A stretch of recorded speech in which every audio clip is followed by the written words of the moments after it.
The phone always rings at midnight, and when you answer, you hear a voice that shouldn't exist anymore. The town of Willow Creek had always been the kind of place where silence ruled after dark, a sleepy stretch of old houses, empty streets, and flickering lampposts that cast shadows longer than life itself. For most, the night was still, but for Emily Carter, the nights had become unbearable. Because every night, without fail, the phone in her small, dimly lit apartment would ring at exactly 12 a.m. Emily was 27, a quiet librarian with little reason to fear the world. She had no enemies, no debts, no dangerous secrets, but she carried one burden, the recent loss of her younger brother, Daniel, who had died in a car accident just 3 months ago. His absence weighed heavily on her heart, and the grief left her restless, staring at the ceiling most nights until dawn. The first time the phone rang, she thought it was just a wrong number. But when she answered, what came through wasn't static, wasn't silence. It was breathing, slow, hollow, heavy. She froze, whispering a nervous hello,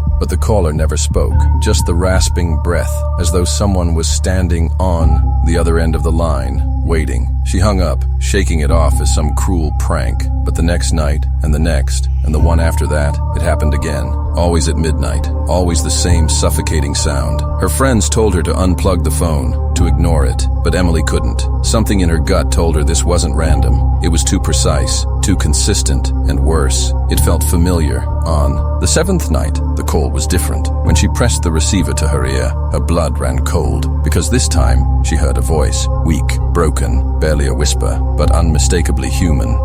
It's me. Emily nearly dropped the phone. Her breath caught in her throat. That voice, it wasn't possible. It belonged to her brother, Daniel. Her hands trembled as she whispered back, "Daniel, this isn't funny. Who is this?" But the line only crackled, and the voice grew faint, as though being pulled away by some unseen force. "Don't hang up," it pleaded, before vanishing into silence. Emily's world spun. Was she losing her mind? Or had her brother somehow reached out from beyond the grave? And so began her descent into a nightmare that blurred the line between the living and the dead. Because when the clock struck 12, the calls would come, and the messages would grow darker. Would you answer a call from someone you buried? Or would you let the phone ring and risk never knowing the truth? Emily didn't yet realize that her nightmare had only just begun, and the next midnight call would bring with it something far more terrifying than a whisper from the dead. But what if the voice on the line isn't really her brother at all? The next day, Emily tried to convince herself it was nothing more than exhaustion. Grief could do strange things to the mind, couldn't it? Maybe she only thought she had heard Daniel's voice. Maybe the late nights and endless sorrow had broken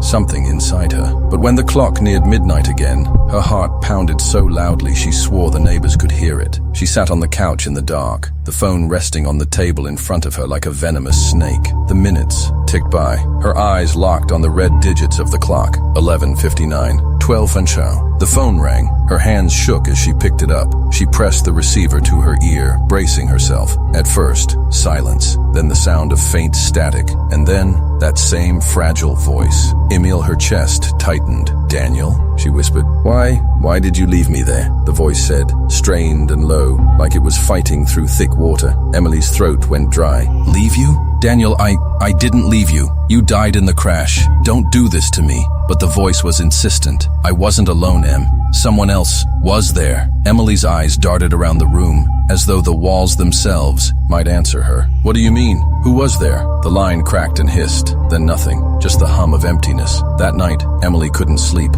Her brother's words clung to her, echoing like a curse. "I wasn't alone." The following evening, she went through Daniel's belongings, desperate for some clue. His wallet, his jacket, the broken watch he'd been wearing the night of the crash, but nothing made sense. No evidence of another person, no hint of what his voice meant. Her friends dismissed her fears, insisting grief was playing cruel tricks. But she knew what she had heard, and deep inside, a gnawing question burned brighter each night. If Daniel wasn't alone when he died, then who was with him? The calls continued, each more disturbing than the last. Sometimes the voice sobbed, sometimes it begged. Other times, the phone erupted in distorted shrieks that sounded almost inhuman. One night, though, it wasn't Daniel's voice that came through at all. It was something else. A deep, guttural tone that didn't belong to the brother she knew. A voice that rasped her name with unnatural hunger. Emily. Her blood froze. This wasn't Daniel, and for the first time she realized the truth she had been avoiding. Maybe these calls weren't weren't coming from her brother at all. Maybe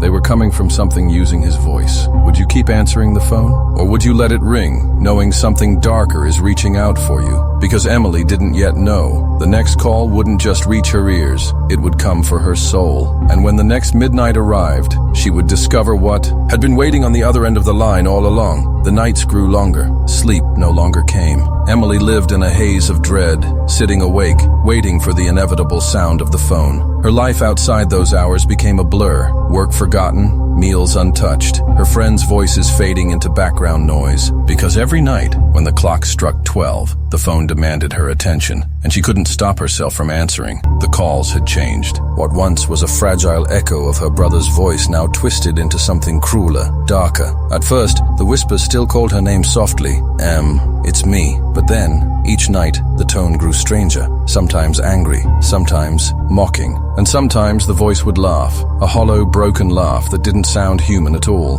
One evening, determined to uncover the truth, Emily set up her old tape recorder beside the phone. If she could capture the voice, maybe someone else could hear it too. Prove she wasn't losing her mind. She sat waiting, the air heavy with anticipation. When the shrill ring finally split the silence, she pressed record. Emily, the voice, hissed, sharper this time, as though knives were hidden in every syllable. She forced herself to stay calm. "Who are you? What do you want?" The line went quiet for several seconds, and just as she thought it had ended, a whisper so faint she had to strain to hear it seeped through. "Look, behind you." Her stomach lurched. She whipped around, but the room was empty. Just her bookshelves, the flickering lamp, the thin curtains swaying in the night breeze. Nothing, no one. Her trembling fingers slammed the phone down, but when she played back the tape, her blood ran cold. Because what she heard wasn't only the voice she'd spoken to. There were two voices. The first, the one that called her name, and another, lower, guttural, almost animalistic,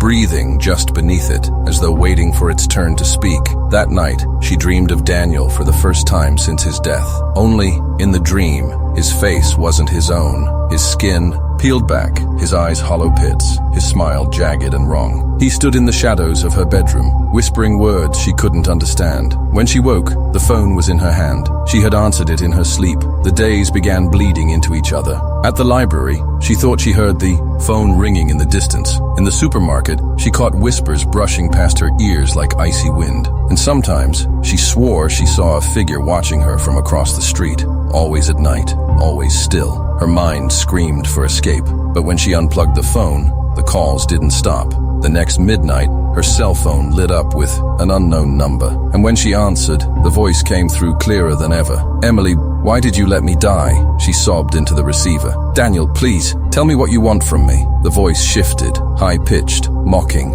and wrong. "Not Daniel." The line went dead. For the first time, Emily truly understood. Whatever was calling her wasn't her brother. It was something else. Something that wanted her attention. Something that had been waiting for her. But why her? What had she done to invite this thing into her life? Would you have kept listening to the voice, desperate for the truth? Or would you have run, knowing some doors should never be opened? Emily couldn't run, because when the phone rang next, it wouldn't be just a voice. It would be a presence, crossing over into her world. By now, Emily's life was a waking nightmare. Her apartment felt colder, darker, as if the walls themselves had absorbed the whispers that leaked through the phone line. Shadows clung to the corners longer than they should. Her own reflection in the mirror sometimes seemed delayed, as though it were watching her instead of mimicking her. On the 13th night, she swore she heard her brother's voice calling her name inside the apartment, not through the receiver. Still, the phone rang at midnight, shrill and merciless. Her shaking hands lifted it to her ear.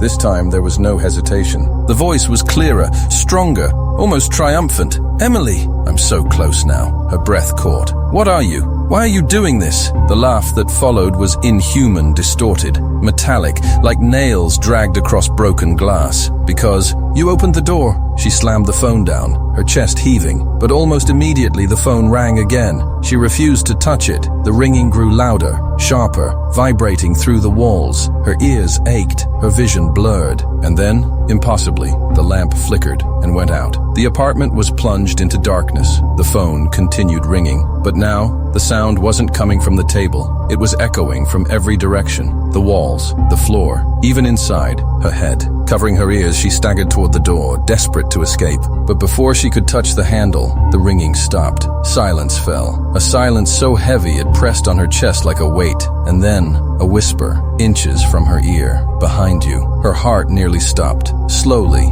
against every instinct. Screaming at her to run, she turned. There, in the corner of the room where shadows thickened, stood a figure. At first, it looked like Daniel. Slouched shoulders, familiar frame. But as the light from the street flickered faintly through the curtains, the truth revealed itself. Its face was a grotesque mask, half her brother, half something monstrous, with skin stretched too thin, eyes that glowed faintly with unnatural hunger. Its mouth opened far too wide, and when it spoke, both voices came at once, Daniel's weak and broken and the guttural growl beneath it. "Let me in." Emily stumbled back, her hands trembling so violently she nearly dropped the phone. She hadn't realized she was still holding it. The figure took a step forward, its form flickering like static, half in this world, half in another. With each step, the temperature plummeted. Her breath came out in white mist. She screamed, "Leave me alone!" The thing tilted its head, grinning with that warped, jagged mouth. "You called me, every time you answered." And in that moment, Emily understood.